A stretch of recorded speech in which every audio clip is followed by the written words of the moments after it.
You ever wonder why pushing a buyer to move faster makes them slow down on purpose?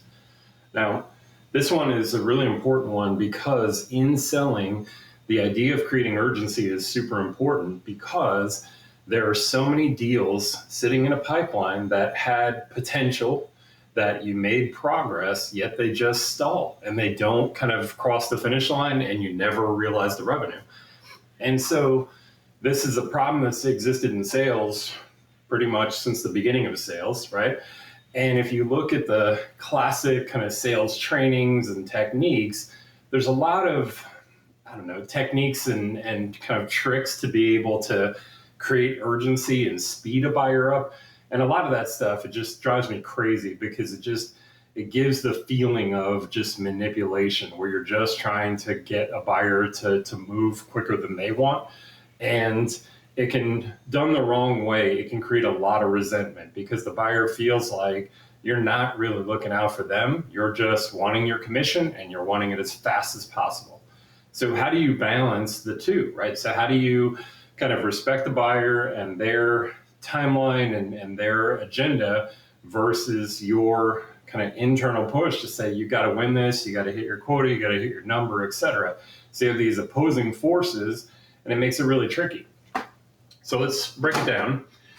And if you think about, we'll put the buyer at the center here, right? And so from a buyer perspective, what most sellers try to do is the main kind of technique, and it's called a lot of different things depending on which sales training you've taken, but generally what a seller tries to do is they try to give the buyer their clock, okay?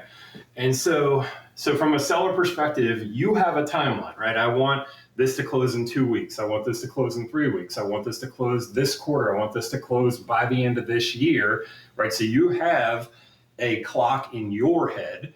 And so as the seller, you try to take your clock and force it onto this buyer to be like, this is your timeline. This is when you're going to close, right?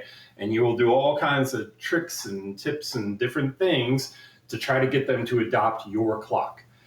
And as a general rule of thumb, buyers are pretty savvy, right? They're going to feel that you are trying to force this on them.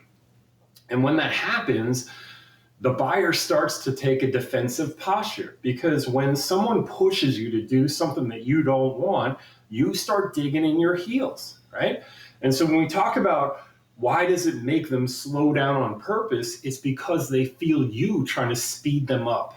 And there's a feeling of kind of discomfort where they're starting to lose control and they don't like it. And they are going to pump the brakes and they are going to slow it down.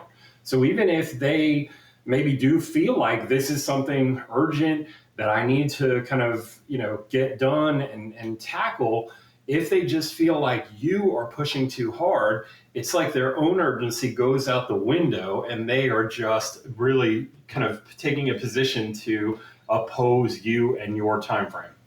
And so that's the first kind of approach is you give them your clock.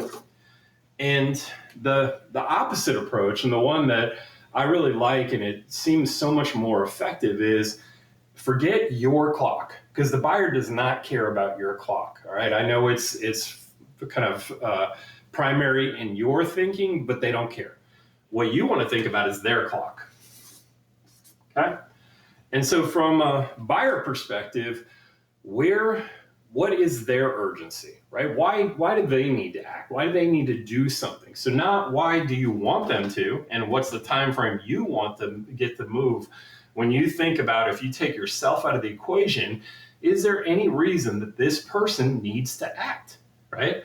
And so when you start to kind of think about that natural clock that buyers have, that's when you start to get better urgency. Now the problem is, sometimes buyers don't see that clock, sometimes they don't fully appreciate it, etc. And so the better strategy here is, instead of trying to give them your clock, you want to focus on showing them their clock, right?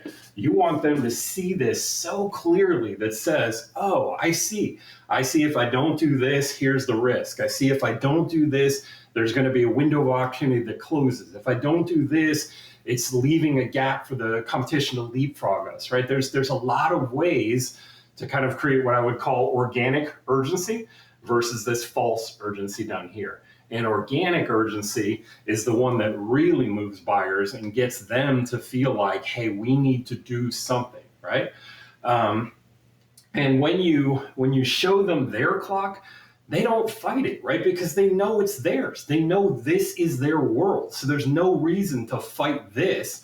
There's 100 reasons to fight this.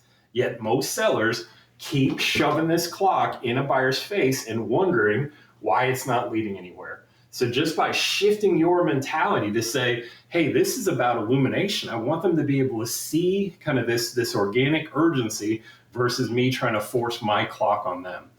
This is a more advanced skill, and a lot of sellers struggle with this, but the best sellers, they are world-class at this, and that's why their deals don't get stuck. So just anytime you feel that a deal is starting to stagnate and you feel yourself wanting to take this clock and shove it in their face, just slow down and really try to think about their world and their organic urgency and how do you kind of bring that to the forefront? Because if you can do that, that's how you're going to increase the velocity of your deals and get this across the goal line quicker.